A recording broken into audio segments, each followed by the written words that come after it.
Hello, my amazing tribe. I'm excited to connect with you through this video. Welcome, friends, to our video dedicated to Westwood Studios. Let's dive right in and uncover its wonders. Westwood Studios, Inc.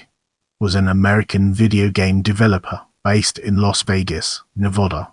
It was founded by Brett Sperry and Louis Castle in 1985 as Brelous Software, but got changed after 2 months into Westwood Associates and was renamed to Westwood Studios when Virgin Games, later Virgin Interactive Entertainment, bought the company in 1992.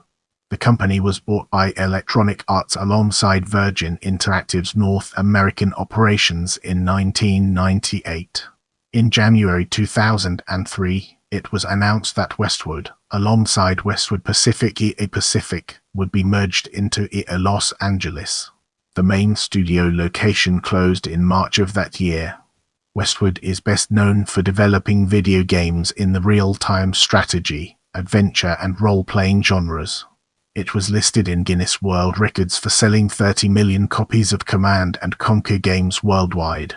In this section, we'll be deep diving into early history and company name, unraveling its complexities and uncovering valuable insights.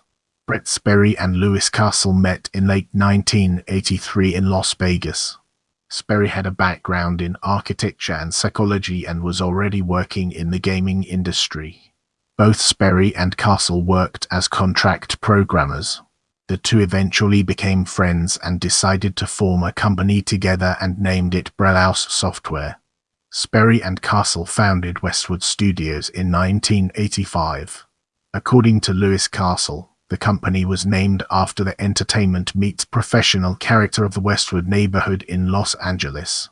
The company's first projects consisted of contract work for companies like Epix and Strategic Simulations, Inc.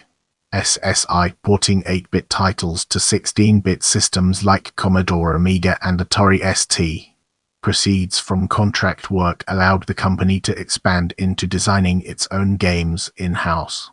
Their first original title was Mars Saga, a game developed for Electronic Arts and released in 1988. They laid the foundations for the real-time strategy genre with the release of real-time tactics game Battletech, The Crescent Hawk's Revenge, one of the more literal translations of the tabletop game Battletech.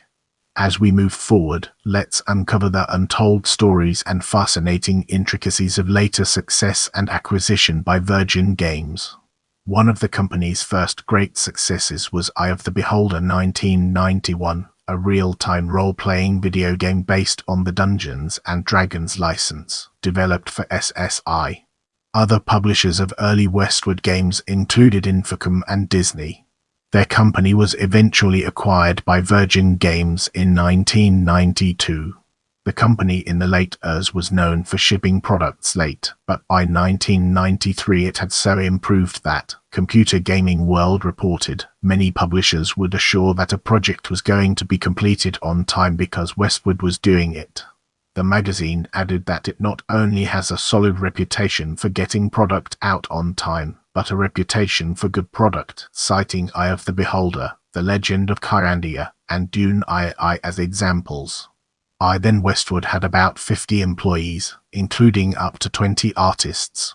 Other Westwood titles from the early years include Lands of Lore, The Lion King and Young Merlin.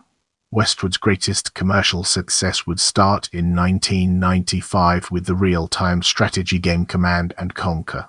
Building on the gameplay and interface ideas of Dune 2, it added pre-rendered graphics for gameplay sprites and video cinematics, an alternative pop-rock soundtrack with techno elements streamed from disk, and online play.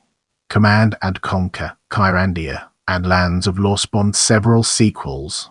In the following segment, we'll be examining acquisition by EA and liquidation in greater detail. In August 1998, Westwood and sister company Burst Studios was acquired by Electronic Arts for $122.50 million from Virgin Interactive's North American operations, which EA also acquired. At the time, Westwood Games had a 5% to 6% share of the PC game market, especially the Command & Conquer franchise was considered very valuable. The 50,000 square foot building in Las Vegas included motion capture facilities, comfortable offices, and was considered a showcase for the industry. According to Westwood Studios designer and programmer Joe Bostic, Electronic Arts did not interfere with Westwood's operations primarily due to Westwood co-founder Brett Sperry's efforts in keeping the corporate cultures of the two companies separate, but eventually Westwood succumbed to wishes that every game had to be a hit. The last games, Command & Conquer, Renegade, and Earth and Beyond, did not meet expectations of the publisher. In January 2003, EA announced their intent to close Westwood, as well as EA Pacific, and merge them into EA Los Angeles as part of a consolidation plan. This move included significant layoffs for Westwood, which at the time employed 100 people, while the remaining people were given the option to transfer to the Los Angeles studio or EA's headquarters.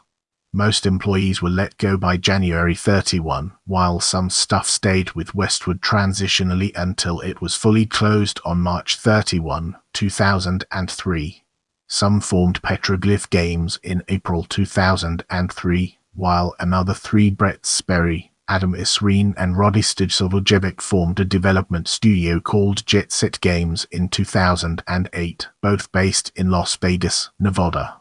With the foundation laid, let's embark on a journey into technology. The first version of the engine, originally named Wood, was a major modification of the surrendered engine developed by Hybrid Graphics Limited. Westwood first used Wood for their first-person shooter Command & Conquer, Renegade, and their massively multiplayer online role-playing game Earth and Beyond. After Westwood was dissolved by their parent company, Electronic Arts, the engine was renamed SAGE Strategy Action Game Engine and updated for the release of Command & Conquer Generals. The rendering portion remained nearly identical to the Wood engine, but most other elements had been redesigned from the ground up. The updated SAGE engine allowed for dynamic lighting that would cast realistic shadows and reflections on most objects, as well as higher quality visual effects and a stop-motion camera feature. The SAGE engine would continue to be used by EA Los Angeles on additional titles in the Command & Conquer series and on the real-time strategy series The Lord of the Rings, The Battle for Middle-earth. Following the release of the Command & Conquer 3 expansion Kane's Wrath, the engine underwent a large overhaul of its major systems. This new version of the engine was called SAGE2 and was first used on Command & Conquer Red Alert 3. Major upgrades included support for the PlayStation 3, an upgrade of the renderer to RNA Render, a new architecture, complete replacement of the Math library with Renderer Math, integration of Renderer physics, dynamic environmental music, and numerous minor internal improvements. A common misconception was that the new engine itself was called RNA when in fact RNA only referred to the renderer. The last title to use the SAGE2 engine was Command & Conquer 4, Tiberian Twilight. Don't forget to check out my other videos for more valuable content.